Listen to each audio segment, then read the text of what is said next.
नमस्कार, प्रदेश के number 1 news channel news 18 Rajasthan पर आप सभी दर्शकों का बहुत स्वागत। मैं हूं आपके साथ हेमंत कुमार। आनंदपाल सिंह एनकाउंटर मामले में अब नया मोड़ आ गया। इस मामले में अब एसीजीएम सीबीआई कोर्ट ने पुलिस के खिलाफ ही प्रसंज्ञान लिया है। साथ ही सीबीआई की क्लोजर रिपोर्ट को भी खारिज कर दिया है। पूरा मामला क्या है गैंगस्टर को लेकर के, रिपोर्ट देखिए।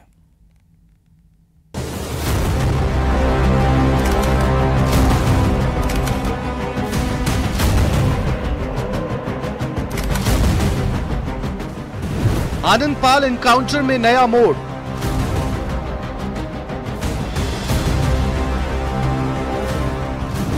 सबसे बड़ा गैंगस्टर, सबसे बड़ा ट्विस्ट।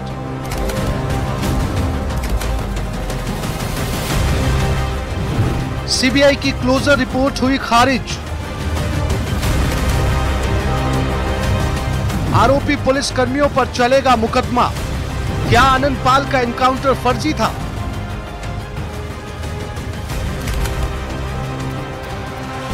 राजस्थान के चर्चित आनंदपाल सिंह एनकाउंटर केस में अब नया मोड़ सामने आ गया है। इस मामले में अब एसीजीएम सीबीआई कोर्ट ने पुलिस के खिलाफ ही प्रसंज्ञान लिया है। ये वो पुलिसकर्मी हैं जो आनंदपाल सिंह एनकाउंटर में शामिल थे। वहीं कोर्ट की ओर से सीबीआई की क्लोजर रिपोर्ट को भी खारिज कर दिया गया है, जिस पर कोर्ट ने कुछ सवाल भी खड़े किए। इसके बाद कोर्ट ने एनकाउंटर में शामिल पुलिसकर्मियों के खिलाफ धारा 302 के तहत मुकदमा चलाने और जांच के आदेश दिए हैं।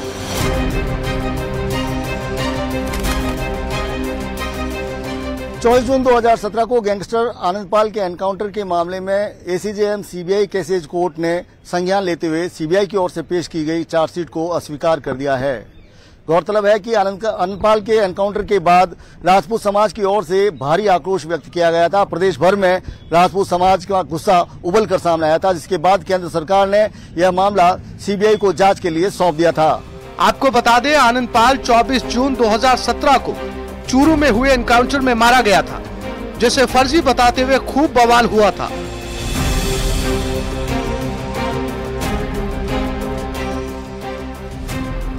गैंगस्टर के एनकाउंटर के बाद उसके परिजनों ने इसे फर्जी एनकाउंटर बताते हुए कोर्ट में चैलेंज किया था। आनंदपाल की पत्नी के वकील ने तर्क दिया कि आनंदपाल के शरीर पर चोट के निशान थे। उन्होंने कहा कि पुलिस की ओर से दी गई रिपोर्ट साफ बताती है कि आनंदपाल को बेहद करीब से गोली मारी गई थी, जो कि फर्जी एनकाउंटर की ओर इशारा करती है।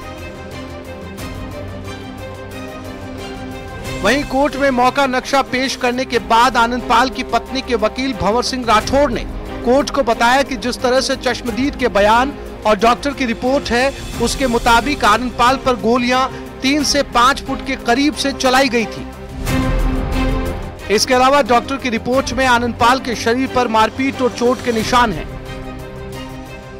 घटना का एकमात्र आई विटनेस उसके बयान कराए। उसके बाद में न्यायालय ने सब बयान और आए रिकॉर्ड पर आए साक्ष्य को देख करके राहुल बारट, सूर्यवीर सिंह, सोहन सिंह, धर्मपाल, विद्या प्रकाश, धर्मवीर और कैलाश चंद्र के खिलाफ 302 में प्रसंज्ञान लिया है। वह मुझे ये निर्देश दिए हैं कि आप गवाह सूची पेश करें 16 अक्टूबर से और इसकी पैरवी करें।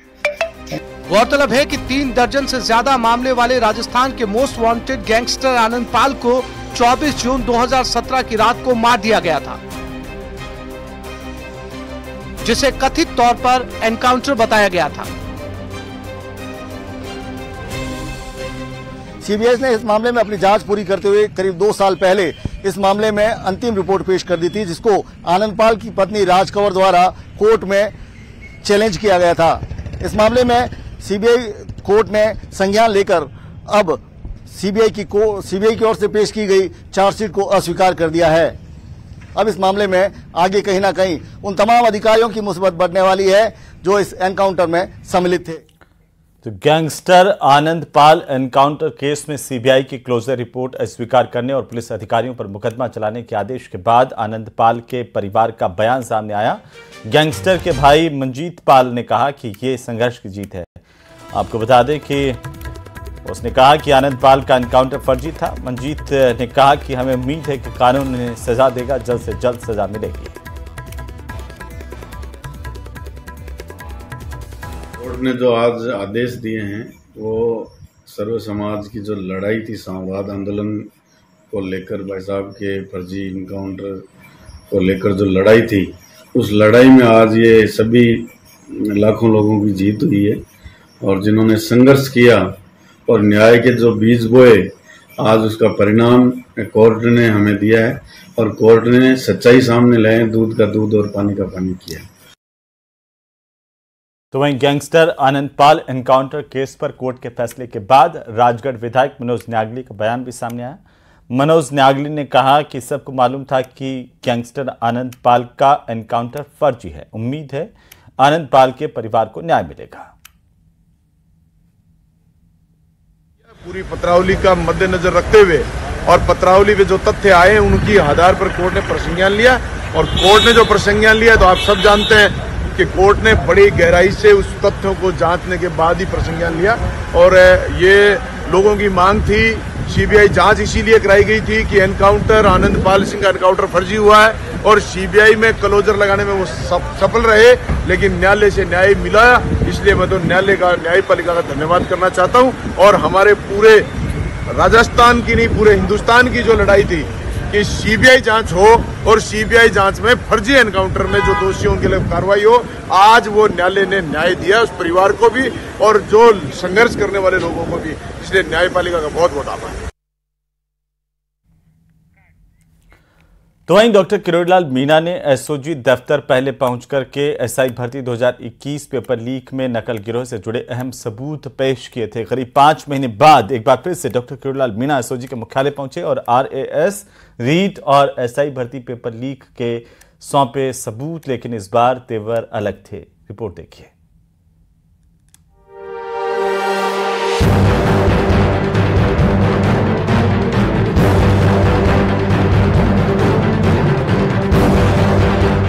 पेपर लीक पर फिर एक्शन में मंत्री किरोड़ीलाल।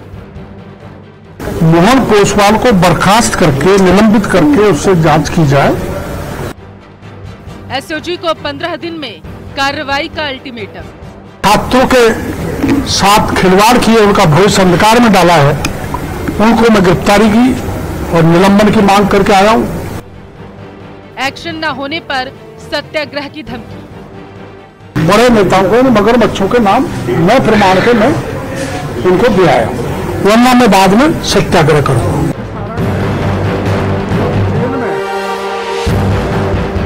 तीखे और बेबाक अंदाज के लिए जाने जाने वाले मंत्री किरोड़ीलाल मीणा ने एसओजी को उन्होंने मुख्यालय जाकर पेपर लीक से जुड़े सबूत सौंपे। लेकिन हैरानी की बात यह है कि उन्होंने पेपर लीक के मसले पर एसओजी को ही कटघरे में खड़ा कर दिया। आपको सूचना किसने दी? मीडिया से बात करते हुए मंत्री किरोड़ीलाल ने पेपर लीक में एसओजी के कई अधिकारियों की मिली भगत के आरोप लगाए। पेपर लीक के मामले में भूपेंद्र सारण जेल में है। उसका पत्र मेरे को मिला, पहले ही मिल गया था, और उसने इसमें ये बताया कि मेरे से एसओजी के लोगों ने रिश्वत बतौर विभिन्न समय पर 64 लाख रुपए लिए। किरोड़ीलाल मीणा का आरोप है कि जो सबूत एसओजी चीफ को दिए गए, उनके आधार पर कई मगरमच्छ पकड़े जाएंगे। बड़े नेताओं को मगरमच्छों के नाम मैं प्रमाण के मैं उनको दिया है। उन्होंने एसओजी पर माफिया के साथ मिलकर छात्रों के भविष्य के साथ खिलवाड़ करने का गंभीर आरोप लगाया। किरोड़ीलाल मीणा ने कांग्रेस पर भी सरकार में रहते हुए पेपर लीक माफिया को संरक्षण देने का आरोप लगाया है। आखिर में वो सही प्रमाणित हुई और उसने आरोप लगाया चारोली में कि मुझे फंसाया है, घोटाला बड़े नेता एवं अफसरों ने किया है। तो कौन कौन राजनेता पूर्व सरकार के इंगेज हैं, मैं प्रमाण दे के आया हूँ एसओजी को। ये पहला मौका नहीं है जब किरोड़ीलाल मीणा ने एसओजी दफ्तर पहुंचकर पेपर लीक से जुड़े सबूत दिए। करीब 5 महीने पहले भी किरोड़ीलाल मीणा वीके सिंह से मिलने एसओजी दफ्तर पहुंचे थे।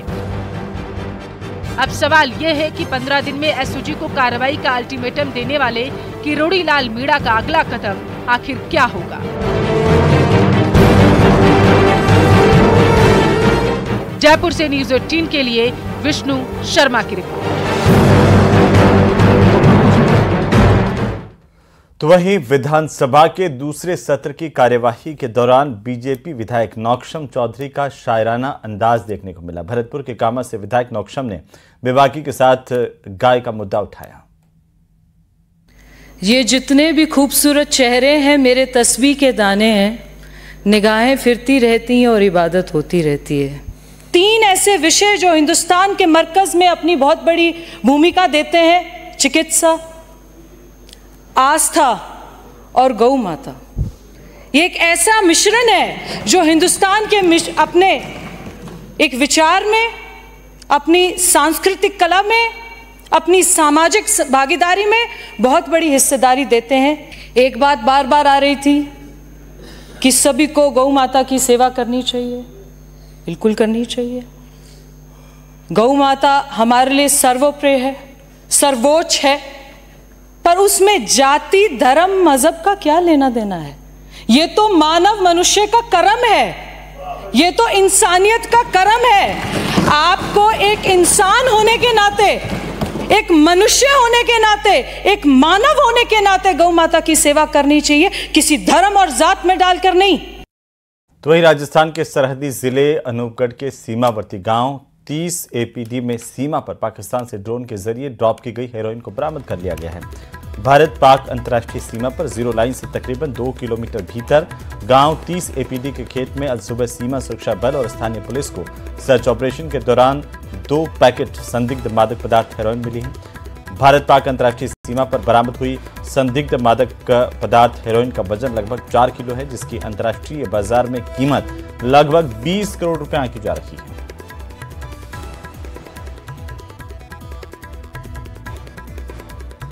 अनूपगढ़ जिले की उस पर पिछले कुछ समय में ड्रोन के माध्यम से हेरोइन की तस्करी के कई प्रकरण सामने आए, जिसमें पुलिस को बड़ी बड़ी सफलताएं भी मिली हैं। और वर्ष 2024 में 1 जनवरी से लेकर अब तक जो है करीब 28 किलो हेरोइन मादक पदार्थ जो ड्रोन के माध्यम से बॉर्डर एरिया में ड्रॉप की गई थी, उसको पुलिस द्वारा सीज किया गया है। तो वहीं मुंबई में भारतीय नौसेना के शिप INS ब्रह्मपुत्र में लगी आग में जलकर झुंझुनू के एक जवान के शहीद होने की दुखद खबर है।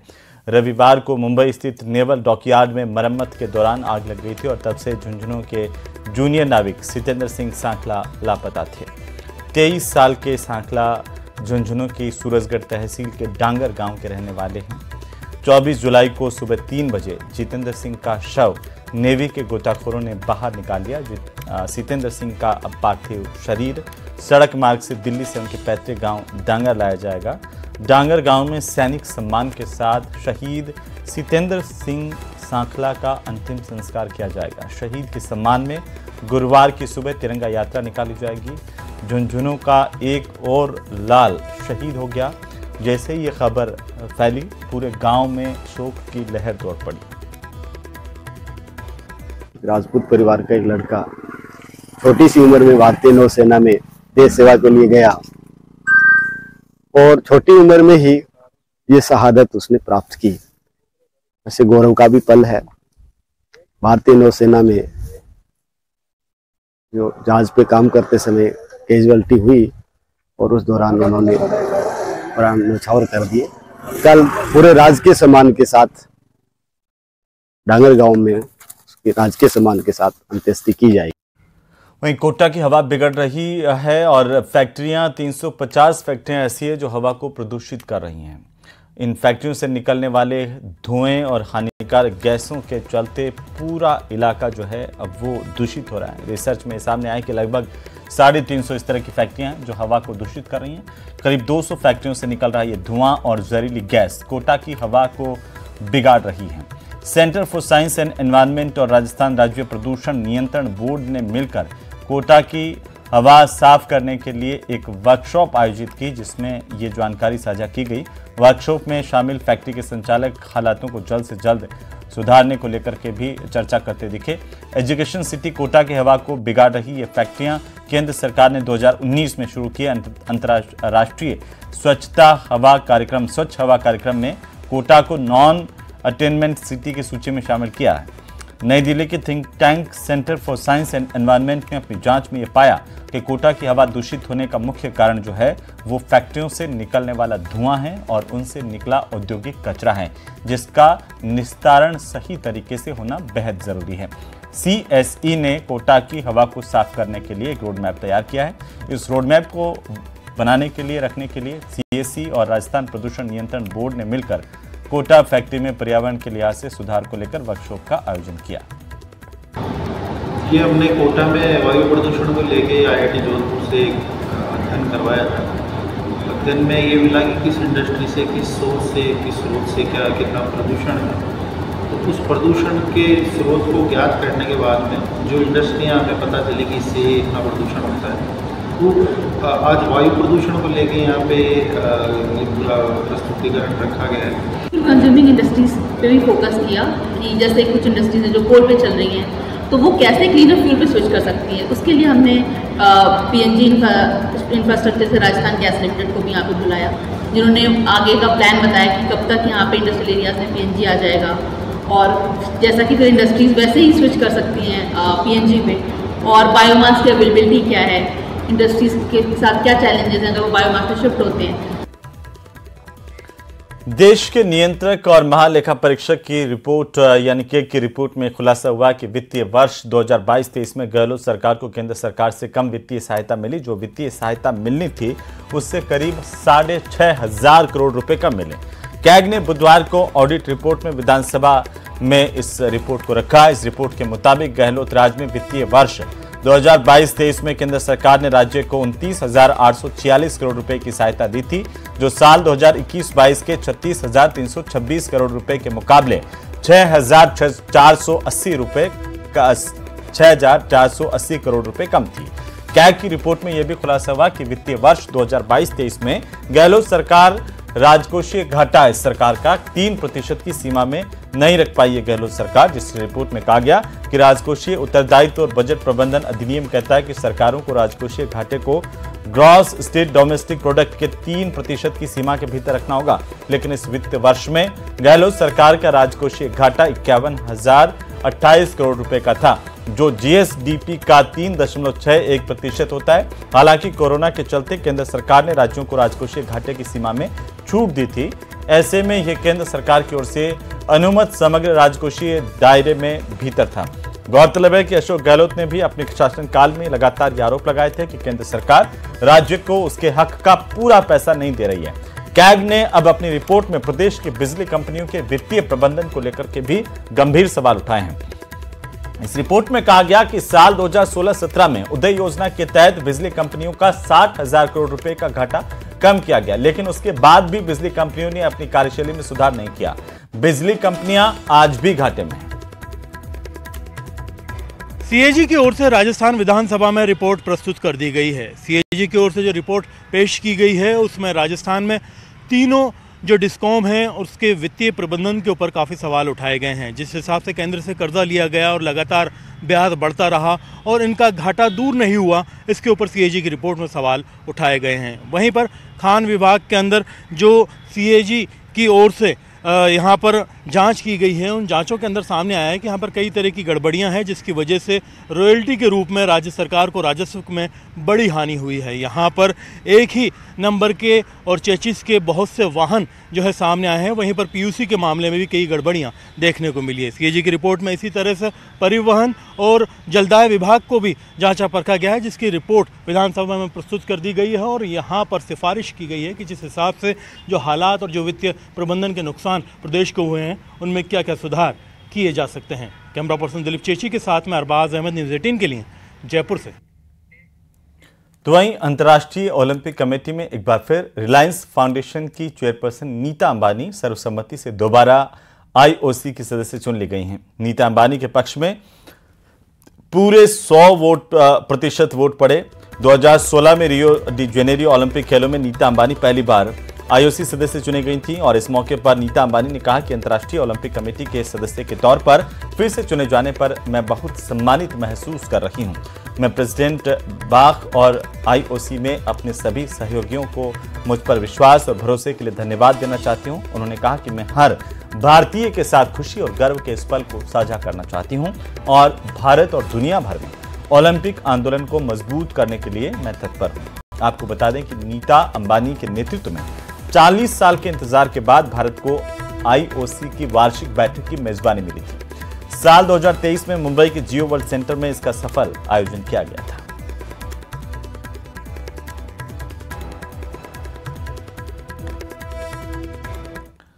और चलिए अब बात कर लेते हैं बारिश की, जहां पर प्रदेश के कई हिस्सों में आज झमाझम बारिश का दौर देखने को मिला, जहां पर कई इलाकों में पानी भर गया। ये बारिश लोगों के लिए आफत के तौर पर बरसी, तो कई इलाकों में इस बारिश के होने से लोगों को गर्मी से राहत मिली है। 3 अलग अलग तस्वीरें आपकी टीवी स्क्रीन पर, जहां सवाई माधोपुर की पहली तस्वीर थोड़ी सी बारिश लोगों के लिए आफत बन गई।